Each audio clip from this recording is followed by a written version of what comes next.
चलिए बच्चों, एक बार फिर से मैं आप लोगों के बीच उपस्थित हूँ और आज मैं आप लोगों को क्या पढ़ाऊँगा इसका भान भी नहीं होगा आपको, क्योंकि कुछ बच्चों का कहना था कि भैया आप संस्कृत पढ़ाइए, क्योंकि संस्कृत पढ़ते तो हैं लेकिन समझ नहीं पाते हैं। फिर भी 6 महीना 7 महीना इतना पढ़ते हैं फिर भी कुछ समझ में नहीं आता।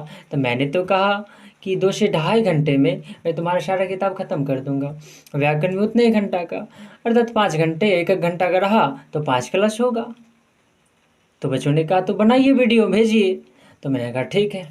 इसलिए देखिए, आपके संस्कृत के 2 भाग हैं। एक क्या कहते हैं, प्रथम भाग, दूसरा द्वितीय भाग। तो क्वेश्चन जो है ना परीक्षा में द्वितीय भाग से आएगा, तो मैं द्वितीय भाग ही पढ़ाऊँगा। देखिए, द्वितीय भाग संस्कृत का नाम आप देख रहे होंगे पीयूषम। आपके ही संस्कृत के किताब का नाम है पीयूषम, जिसका प्रथम अध्याय हम पढ़ाएंगे। प्रथम अध्याय है मंगलम, आप देख रहे होंगे प्रथम अध्याय मंगलम। एक्चुअली शुद्ध ऐसे लिखा जाता है मंगलम, लिख लीजिए। देखिए, पेपर पेन लेकर बैठिए, तभी समाप्त होगा आपका संस्कृत। दिनांक डाल दीजिए 12/7/2023। मैंने आपके लिए तैयार किया है अपना नोट, ताकि आपको समझाने में सहूलियत हो, समझने में सहूलियत हो, कम समय में ही आप संपूर्ण प्रश्नों का हल कर सके। ठीक, देखिए ट्यूशन लिख लीजिए। चैप्टर 1 है, कक्षा 10, द्वितीय भाग, प्रथम पाठ मंगलम। चैप्टर का नाम देखिए। सर्वप्रथम संस्कृत हम पढ़ा रहे हैं, तो संस्कृत के बारे में कुछ हम बता देते हैं। सर्वप्रथम बताइए कि संस्कृत किसे कहते हैं। मैंने ही ये परिभाषा तैयार किया है आप लोगों के लिए। संस्कृत किसे कहते हैं तो सुनिए और लिख भी लीजिएगा। समस्त ब्रह्मांड में बसी वह भाषा जो मानव को संस्कार प्रदान करती है तथा जिसके उच्चारण से वातावरण तथा हर एक प्राणी शुद्ध और पवित्र हो जाता है, वह अलौकिक एवं दिव्य भाषा संस्कृत कहलाती है। अर्थात संस्कृत जो है समस्त ब्रह्मांड बसी हुई है, और संस्कार कौन प्रदान करती है तो संस्कृत। अर्थात जो संस्कार प्रदान करे उसे संस्कृत कहते हैं। और जहाँ भी संस्कृत के श्लोकों या फिर मंत्रों का उच्चारण होता है, वहाँ का वातावरण शुद्ध एवं पवित्र हो जाता है। तो संस्कृत की यही परिभाषा सटीक है, आप याद कर लीजिएगा। ओके। और संस्कृत ही ऐसी भाषा है जो देवताओं को भी प्रिय है, ठीक ना। अब देखिए, प्रथम पाठ आपका है मंगलम, तो सवाल पूछेगा कि मंगलम पाठ जो हम पढ़ने जा रहे हैं उसमें कितने मंत्र हैं। 5। रुक जाइए, मैं आपको किताब दिखा देता हूँ। देखिए किताब है ना, प्रथम पाठ मंगलम। तो ऊपर वाला मैं बाद में समझाऊंगा, इसका हिंदी जो निचोड़ है मैंने लिख रखा है नोट में। देखिए, पहला है हिरण्मयेन पात्रेण शतस्य अपेहतम मुखम तत्त्वं पोषण पावनो सत्य धर्माय तिष्ठवे। इसका हिंदी होगा कि हिरण्मयी पात्रेण, पात्र से, शतस्य सत्य का, अपेतम ढका हुआ है, मुखम अर्थात मुख।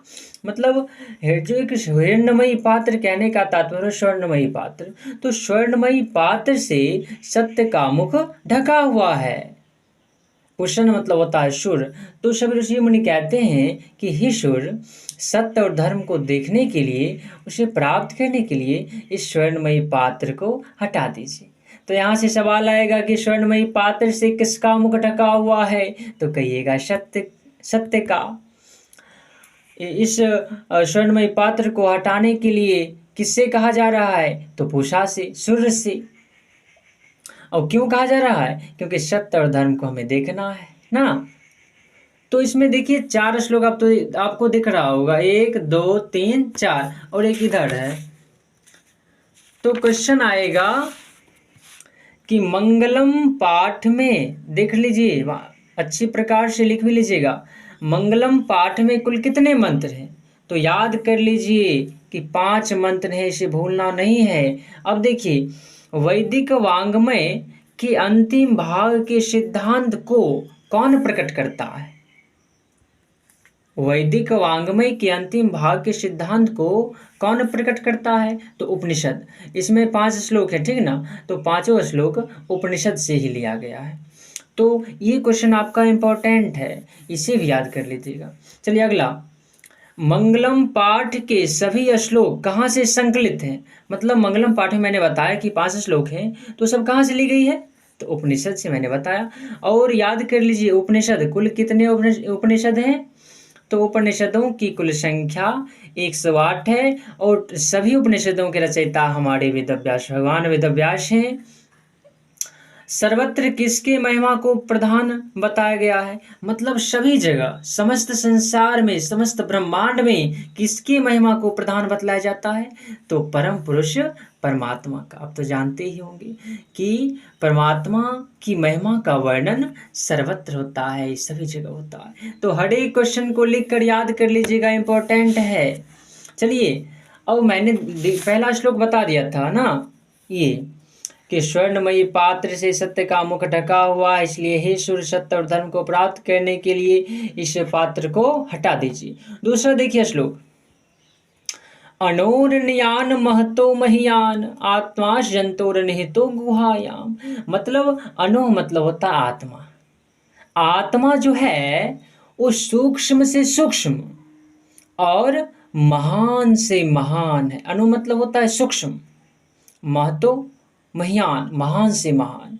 मतलब आप पूछेगा क्वेश्चन कि आत्मा का स्वरूप कैसा है, तो कहिएगा आत्मा सूक्ष्म से सूक्ष्म और महान से महान है। सूक्ष्म इतना है कि हम उसे देख भी नहीं पाएंगे और महान इतना जिसका वर्णन कोई नहीं कर सकता। तम कृत पश्यति वीत शोको। और इस आत्मा को कौन देख पाते हैं? तो केवल ज्ञानीजन और विद्वान पुरुष। और वो आत्मा कहाँ रहता है? तो आत्माश जंतोर निहितो गुहायाम।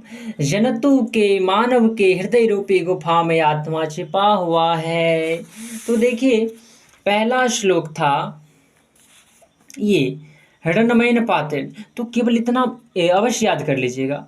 पूछता है कि मतलब पहला श्लोक ये हिरण्मयन पात्र और पूरा मतलब पूरा श्लोक जो है वो किस उपनिषद से लिया गया है? हम जानते हैं कि यहाँ जो 5 श्लोक हैं, 5 मंत्र हैं, सभी उपनिषद से ही है। तो पहला जो है हिरण्मयन पात्रेण शतशपेतम मुखम, आप बस इतना याद कीजिए, हिरण्मयन पात्रेण 10, ये सब किस उपनिषद से है? तो पहला है ईशावास्य उपनिषद से। इंपॉर्टेंट भैया, याद कर लीजिएगा। दूसरा देखिए, अनोरन्यान महतो महियान, आपने आत्मा का वर्णन जो पढ़ा था, ये कठ उपनिषद। दूसरा, सत्यमेव जयते नानिर्तम, यह श्लोक है किस उपनिषद से लिया गया है? तो मुंडक। यथा नद्यः चंदमानाः समुद्रे, ये मुंडक उपनिषद से। वेदाहमेतम पुरुषम महानतम, ये श्वेताश्वर। 5 श्लोक हैं, सभी की शुरुआती मैंने 2 पद लिख दिए हैं। इस सब को तो एनीहाउ याद कर ही लेना है। और किस उपनिषद से ये सब संकलित है लिया गया भी याद कर लीजिएगा, आपकी बोर्ड एग्जाम के लिए इम्पोर्टेंट है। देखिए 2 श्लोक का वर्णन मैंने कर दिया। तीसरा श्लोक देखिए, आपको दिख रहा होगा, सत्यमेव जयते नानृतम, सत्यमेव जयते, सत्य की जय होती है, नानृतम असत्य की नहीं। सत्य की जय होती है, असत्य की नहीं। ये सब क्वेश्चन करने वाले हैं, फिलहाल पहले पढ़ लीजिए। सत्येन पंथा विततो देवयाना, सत्य का रास्ता पंथ जो है कहाँ तक फैला हुआ है? तो देवलोक तक। पूछेगा किसकी जय होती है? बोलना है सत्य की। किसकी जय नहीं होती है? तो असत्य की। सत्य का मार्ग कहाँ तक फैला हुआ है? तो देवलोक तक। और सत्य का परम धाम कहाँ है? तो भी देवलोक। अब देखिए चौथा, यथा नद्यः चंदमानाः समुद्रे अस्तम गच्छन्ति नाम रूपे विहाय। अर्थात आप लोग जो नदी देखते होंगे, नदी छोटी मोटी जो नदियाँ होती है वो अपने नाम और रूप को छोड़कर समुद्र में मिल जाती है। तो यहीं से क्वेश्चन पूछेगा कि कौन अपने नाम और रूप को छोड़कर समुद्र में मिल जाता है? तो बोलना है समुद्र, ये नदी।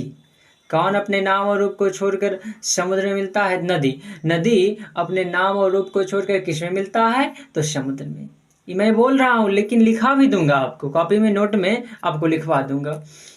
देखिए आगे, तथा विद्वान नाम रूपात् विमुक्तः प्रातरम पुरुषमपैति दिव्यम।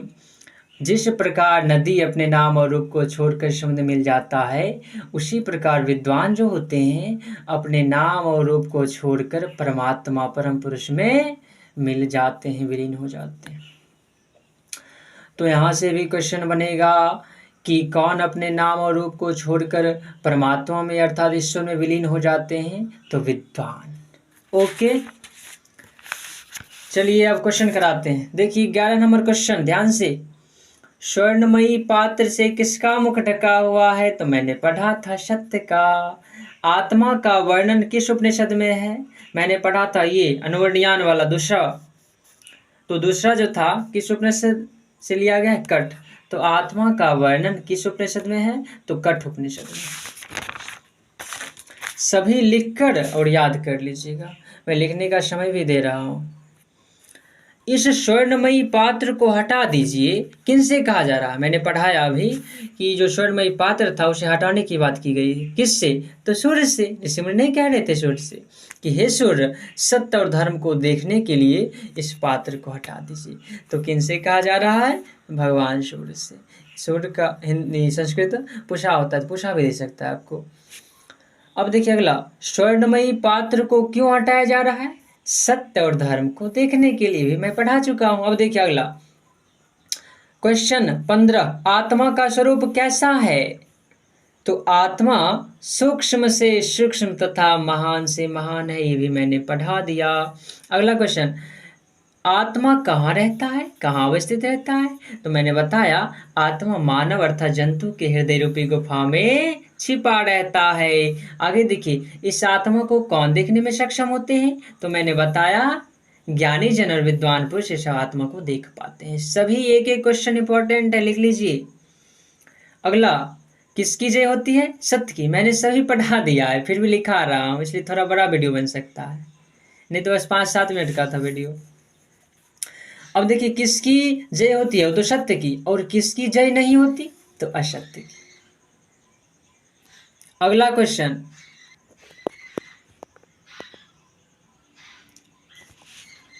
अगला देखिए, सत्य का मार्ग कहाँ तक फैला हुआ है, सत्य का मार्ग कहाँ तक, तो मैंने बताया देवलोक तक, और सत्य का परम धाम भी देवलोक में ही है।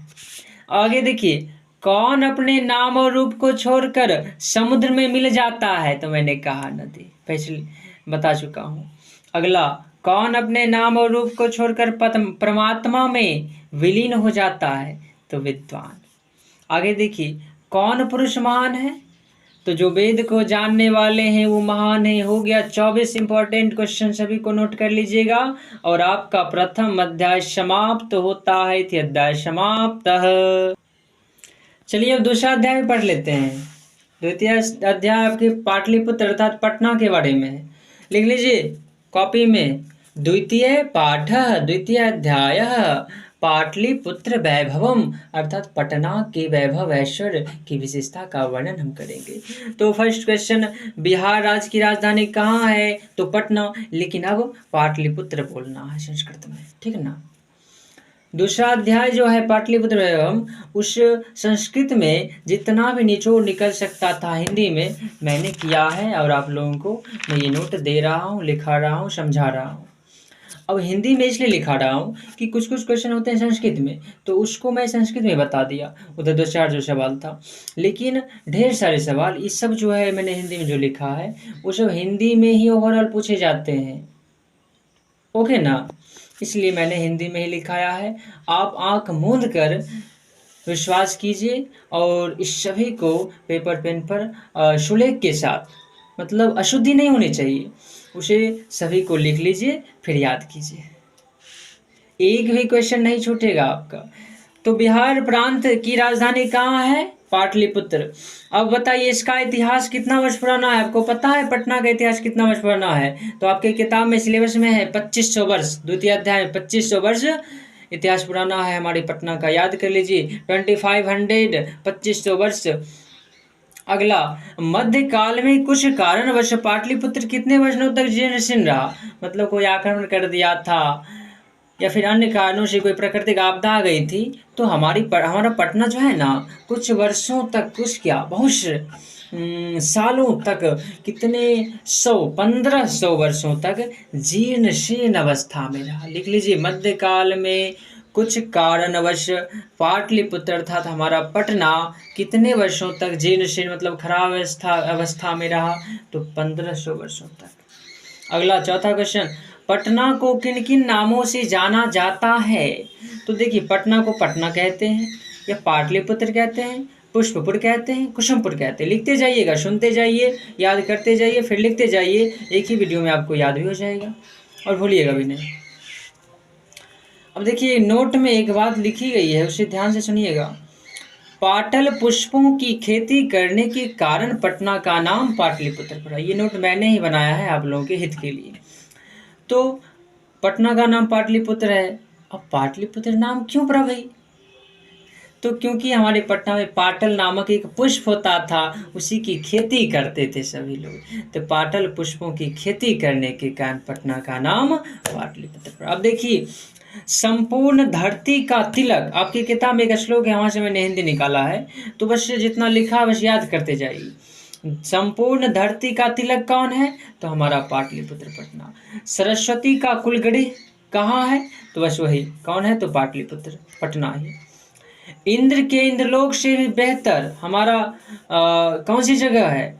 तो पाटलिपुत्र। ये तीनों इंपॉर्टेंट क्वेश्चन है। धरती का तिलक भी पटना है, सरस्वती का कुलगढ़ी मतलब सबसे ज्यादा ज्ञान हमारी पटना में ही है, और इंद्र के इंद्रलोक से भी बेहतर है हमारा पटना पाटलिपुत्र। देखिए, पटना में किनका आगमन बहुत बार हुआ? मतलब एक, हाँ, भगवान बुद्ध जो है ना, पटना बहुत बार आया करते थे। तो पटना में क्वेश्चन पूछेगा बहुत बार कौन आया करते थे, किनका आगमन बहुत बार हुआ? तो भगवान बुद्ध का। अब देखिए अगला क्वेश्चन, भगवान बुद्ध ने पटना के बारे में क्या सत्य बताया? एक सत्य बताए थे कि इस पटना को अग्नि, जल और कलह से बचकर रहना होगा। तो देखिए यहाँ क्या लिखा है, भगवान बुद्ध का सत्य कथन पटना के बारे में, कि पटना को अग्नि, जल तथा कलह, ये तीनों बातों से बचकर रहना होगा, तभी इसका कल्याण संभव है। तो ये सत्य पटना के बारे में अभी भी सत्य है। अभी भी ऐसी ऐसी घटनाएं होती रहती है। हर एक वर्ष आग भी लगती है, जल अर्थात बाढ़ भी आती है, और कलह तो होते ही रहता है। इसलिए भगवान बुद्ध पटना को सतर्क किए थे। अब देखिए आगे, पटना किन किन महापुरुष का जन्म स्थान है? मतलब पटना में कौन कौन महापुरुष जन्म लिए? तो गुरु गोविंद सिंह का जन्म स्थान है पटना, चंद्रगुप्त और हमारे उनके गुरु जी चाणक्य थे। इन तीनों याद कर लीजिएगा, लिख भी लीजिए ध्यान से। अब देखिए, सिख धर्म के 10वें तथा अंतिम गुरु कौन थे? तो गुरु गोविंद सिंह सिख धर्म के 10वें गुरु और वही अंतिम गुरु थे। अगला क्वेश्चन, कुटनिम ताख्यम। देखिए ये जो लिखा है ध्यान से पढ़िएगा, कुटनिम ताख्यम एक काव्य है। पूछेगा उसके रचनाकार कौन है? आपकी किताब के अंतर्गत ये सवाल था, तो बोल दीजिएगा दामोदर गुप्त हमारे कवि थे, रचनाकार, जिन्होंने कुटनिम ताख्यम काव्य को लिखा। ओके। अब देखिए यूनान, ये यूनान लिखा हुआ है, यूनान का राजदूत कौन था? तो मेगास्थनीज। इंपॉर्टेंट है। देखिए, पटना के उत्तर दिशा में कौन सी नदी बहती है? तो गंगा नदी बोल देना। पटना की विशेषता है, पटना में गंगा नदी बहती है, किस दिशा? तो उत्तर दिशा में। अब देखिए अगला क्वेश्चन, एशिया का सबसे बड़ा सेतु, हम एशिया महादेश में रहते हैं, तो वहाँ का सबसे बड़ा सेतु गांधी सेतु है, जो कि हमारे पटना में ही है।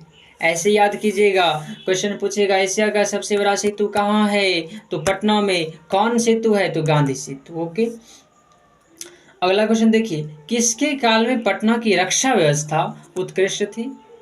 रक्षा व्यवस्था मतलब कोई आक्रमण नहीं कर सकता था, तो हमारे चंद्रगुप्त मौर्य के काल में।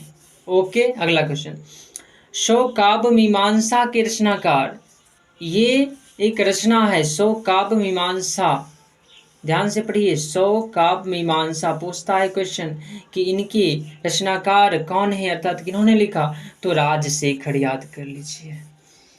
कुटनिम ताख्यम के रचनाकार दामोदर गुप्त और सौ काव्य मीमांसा के रचनाकार राजशेखर। अगला क्वेश्चन, पटना में कौन सा महोत्सव प्रचलित है? पटना में एक महोत्सव होता है शरद काल में, ठंडी में, कौमुदी महोत्सव, वो पटना में सबसे ज्यादा प्रचलित है। पटना में कौन सा महोत्सव प्रचलित है? तो बोलना है कौमुदी महोत्सव। यदि क्वेश्चन पूछे कौमुदी महोत्सव किस काल में होता है, किस महीने में होता है, तो बोलना है शरद काल में। किस सीजन में? शरद काल। ओके। अब देखिए जी, पटना है, इस नगर की कोई पालिका देवी तो होगी, अर्थात जो वहाँ के सभी व्यक्ति पूजते होंगे जिन्हें, तो इस नगर की पालिका देवी थी पटन देवी। याद रखना है ये, पटन देवी वहाँ की पालिका देवी थी। 19वां प्रश्न, पटना के मुख्य स्थलों के नाम लिखें। पटना में जो मुख्य स्थल है, पर्यटन स्थल, उसके नाम तो देखिए, गोलघर है, तारामंडल है, गांधी सेतु है, सचिवालय है, उच्च न्यायालय है, हाई कोर्ट। जैविक उद्यान जिसे चिड़ियाघर कहते हैं, जैविक उद्यान भी है पटना में ही। महावीर मंदिर भी है और गुरु गोविंद सिंह का जन्म स्थान अर्थात गुरुद्वारा भी पटना में ही है। इम्पोर्टेंट है, सब लिख लीजिए, याद भी कर लीजिए। 20वां, इस नगर का उद्धार किसके काल में हुआ? उत्कृष्ट रक्षा व्यवस्था चंद्रगुप्त मौर्य के काल में। पिछले क्वेश्चन में लिखा होगा, याद कर लीजिएगा। अब 20वां है, इस नगर का उद्धार किसके काल में हुआ? तो मुगल वंश के काल में। देखिए, दूसरा अध्याय भी मैंने समाप्त कर दिया। मात्र देखिए 18 से 20 मिनट लगा है, मैंने जबकि डिटेल बताया फिर भी समाप्त हो गया ना। लेकिन एक क्वेश्चन यदि पूछ देगा कि पटना की विशेषताओं का वर्णन करें, तो क्या आप कर दीजिएगा? यही सब तो है। पटना की विशेषता क्या है? तो वो सरस्वती का कुलगृह है, धरती का तिलक है, इंद्र के इंद्रलोक से भी बेहतर है। वहाँ भगवान बुद्ध का आगमन हुआ करता था। गुरु गोविंद सिंह, चंद्रगुप्त चाणक्य, इन सभी का जन्म स्थान है।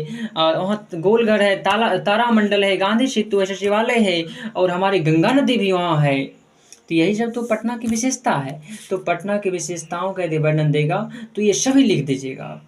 पटना के बारे में जो पढ़े हैं आप, इम्पोर्टेंट चीज़ सब चीज़ लिख दीजिएगा। ओके, ठीक है, धन्यवाद। अब मैं चलता हूँ, फिर मिलते हैं अगली वीडियो में।